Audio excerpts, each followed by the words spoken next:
लेकिन उसके साथ साथ एक बड़ी खतरनाक डेवलपमेंट हुई है पाकिस्तान के लिए। सिंधु जल संधि का जहां तक सवाल है, जैसा कि आप जानते हैं कि हम लोगों ने इसको अबेंस में रखा है तब तक जब तक पाकिस्तान पूरे ढंग से सीमा पर आतंकवाद को नहीं बंद कर दे। यकीन जानिए मेरा दिल दुख रहा है बतौर पाकिस्तानी, रोज रोना धोना पड़ा हुआ। और जो भारत का डिसीजन है उस सब को देखते हुए अभी स्टेटस क्या है हमारे हिस्से में आने वाले पानी का? ये जगह जहां मैं मौजूद हूं कोई सहरा नहीं बल्कि दरियाए रावी है, जहां कभी ठाठे मारता दरिया बहता था, अब रेत का ढेर बन गया है कि एक बूंद भी Pakistan, not even a single drop of water, ये बार बार ये कहते हो, पता नहीं कितनी ख्वाहिश थी इनकी जो आज पूरी हो रही है कि पाकिस्तान को सूखे से मारना है। भारत की आबी जारहियत दरियाए चिनाब खुश्क होने लगा है। पाकिस्तान का तो पूरा जो ज़राई निज़ाम है, मतलब उसका अक्सरियत जो है वो तो दरियाई सिस्टम पर, नहरों पर उसका इन्हिसार है, तो उससे खलल वाक़या हो सकता है। किसान और उसकी फसल कितनी मुतासिर हो सकती है अगर ये एक तरफा कार्रवाई भारत की जारी रही तो यानी आप डैम खुद नहीं बनाएंगे, लेकिन अगर भारत डैम बनाएगा और पानी को स्टोर करेगा तो उसके ऊपर आप रोना पीटना जारी रखेंगे। और इंडियंस भी इस चीज को समझते हैं कि कोई फर्क नहीं पड़ता, अगर ट्रीटी ना भी काम करेगी तो क्या है, पाकिस्तान क्या कर लेगा। बेसिकली पाकिस्तान को पनिश करना चाहते हैं। इंडिया की तरफ से ना सिर्फ आर्बिट्रेशन कोर्ट के फैसले का जो है हमने एक रिजेक्शन जो है की शक्ल में उसकी रिप्लाई जो है वो देखी है। आप ऊंचा सुनते हैं कि टेररिज्म मानवता के खिलाफ। नमस्ते दोस्तों, जय हिंद। हिंदुस्तान स्पेशल में आपका स्वागत है। दोस्तों, भारत ने सिंधु जल समझौते को लेकर पाकिस्तान के बयान पर करारा पलटवार कर दिया है। विदेश मंत्रालय के प्रवक्ता रणधीर जायसवाल ने साप्ताहिक ब्रीफिंग में साफ किया कि आतंकवाद खत्म होने तक यह संधि स्थगित रहेगी। भारत ने सिंधु जल संधि पर पाकिस्तान के हालिया बयान को खारिज कर दिया है। रणधीर जायसवाल ने कहा, जब तक पाकिस्तान आतंकवाद को खत्म नहीं करेगा तब तक सिंधु जल संधि स्थगित रहेगी। भारत अपने इस फैसले पर पूरी तरह से कायम है। स्विट्जरलैंड के राजदूत के जम्मू कश्मीर दौरे पर पाकिस्तान ने आपत्ति जताई थी। भारत ने इस पर पाकिस्तान को बहुत कड़ा जवाब दिया है। विदेश मंत्रालय ने साफ कह दिया कि जम्मू कश्मीर भारत का अभिन्न और अटूट हिस्सा है। भारत में मौजूद किसी भी देश के राजनयिक को कहीं भी जाने पर पूरी आजादी है, वह देश के किसी भी हिस्से का दौरा कर सकते हैं। दूसरी तरफ पाकिस्तान मीडिया में चर्चा बड़े जोरों शोरों से हो रही है कि भारत ने साफ साफ कह दिया कि पाकिस्तान को कोई पानी नहीं मिलेगा जब तक पाकिस्तान आतंकवाद पर लगाम नहीं लगाता। तो चिनाब रिवर के ऊपर इंडिया कुछ प्रोजेक्ट्स स्टार्ट किए हैं और उन प्रोजेक्ट्स को आप कैसे देखते हैं, और क्या इस वक्त ये प्रोजेक्ट्स कहीं ऐसा तो नहीं कि इसके ऊपर कोई पाकिस्तान की तरफ से कोई ऑब्जेक्शन आ जाए?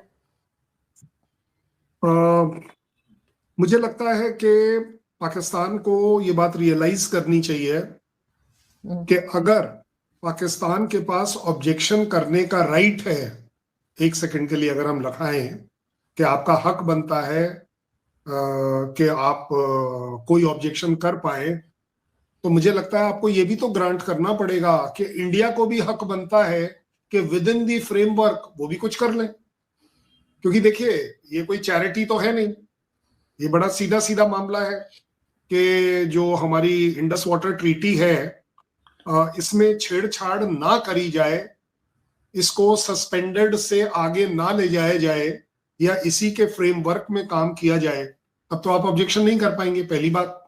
अच्छा चलिए, एक मिनट को मान लेते हैं कि आपको पसंद नहीं आ रहा और आप ऑब्जेक्शन करेंगे, क्या हो जाएगा?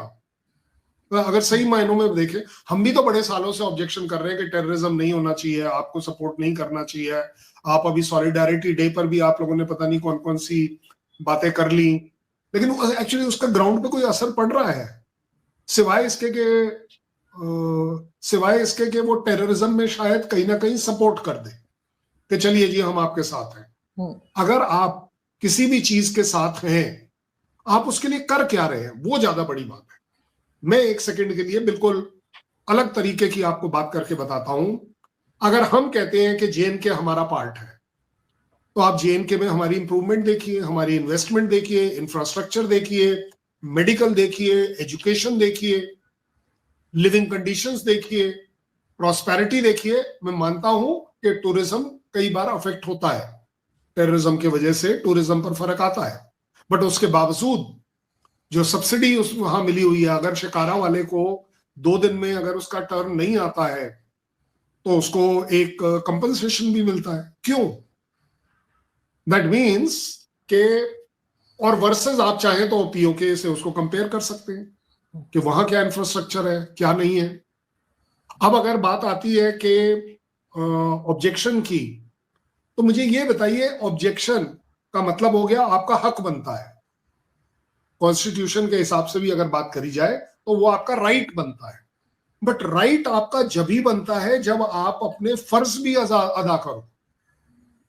और आपका और मेरा फर्ज ये भी है कि एक दूसरे की तकलीफ में चाहे हम खड़े ना हो, एक्चुअली तो खड़े होना चाहिए, इंसानियत का फर्ज बनता है कि एक दूसरे की तकलीफ में साथ खड़े होना चाहिए, बट कम से कम उसे खराब तो ना करें। तो हक तो आपका जब ही बनेगा ना मेरे ऊपर, जब मैं आपके साथ मिला हुआ हूं, आप मुझे भाई समझे एज अ कंट्री, आप मुझे माता पिता समझे एज अ कंट्री, आप मुझे अपना बच्चा समझे एज कंट्री, तभी तो हक बनेगा। नहीं तो हक किस बात का? यहां तो पड़ोसी के पास हक नहीं है मेरे को कुछ कहने का। ये जो हक की लड़ाई है, आप हक की लड़ाई, वो कहते हैं ना, वो एक हमारे यहाँ चल रहा है कि साडा हक एथे रख, वो जब ही होता है जब या तो आपका और मेरा रिलेशन इतना बढ़िया है कि मैं हक से मांगता हूं, जैसे आपके और हमारे यहाँ पहले चलता था कि हक से मांगते हैं। हम आरजू काजमी साहिबा से हक से मांगते हैं कि वो इंसानियत की बात करे। लेकिन अगर आपने करनी ही नहीं है इंसानियत की बात, तो हक किस बात का?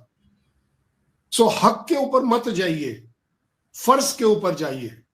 फर्ज अदा करेंगी, हक अपने आप आएगा, ऐसा मेरा सोच है।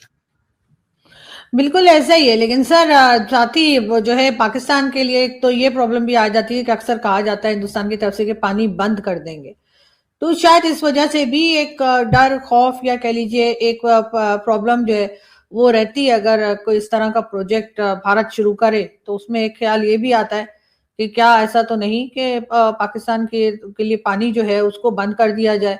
कई बार कहा भी गया आपके यहाँ से, आपके पॉलिटिशियंस ने कहा है, तो एक ये पॉइंट तो सर उठाते हैं ना लोग। हाँ, तो चलिए मैं बोल देता हूं, कल से आपके यहाँ सूरज नहीं उगेगा, फिर मैं कह देता हूं कल से आपके यहाँ सिर्फ बादल ही भेजा करूंगा मैं। फिर देखिए, कुछ एक चीजें ऐसी हैं, बड़ी जिम्मेदारी से आपको भी समझनी चाहिए। और स्पेशली जब आप बात करती हैं डर और खौफ की, डर और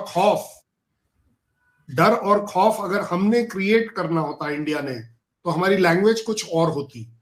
और मैं आपको एकदम लाइव एग्जांपल देता हूं, डर और खौफ किसने क्रिएट किया? आरजू काजमी साहिबा, कौन? भुट्टो साहब आपके क्या बोले? खून की नदियां बह जाएंगी, अगर पानी नहीं बहा तो खून बहेगा, ऐसा ही कुछ बोला। मैंने तो नहीं बोला है, आपके यहीं से बोला है। डर और खौफ कौन डाल रहा है?